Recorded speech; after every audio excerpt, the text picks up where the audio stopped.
हान्ता virus के हो त डाक्टर साहब? हान्ता भाइरस मुसाको दिशा, पिसाब वा र्यालबाट हुने संक्रमण हो। केही अवस्थामा यसले मानिसको ज्यान समेत लिन सक्छ। कहाँ देखिएको छ यो?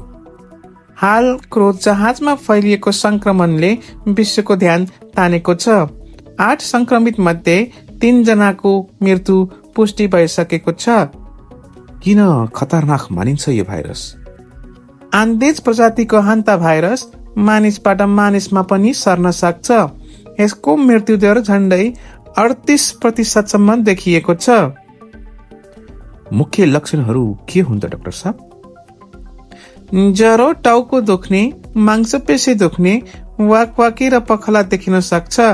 जटिल हुँदा निमोनिया, श्वास प्रश्वासमा पनि कठिनाई आउन सक्छ। नेपालमा जोखिम कति छ? नेपालमा मुसासँग मानिसको सम्पर्क धेरै भएकाले जोखिमलाई नकार्न मिल्दैन। सन् 2017मा नेपाल भ्रमण गरेका एक पर्यटकमा संक्रमण पुष्टि भएको थियो।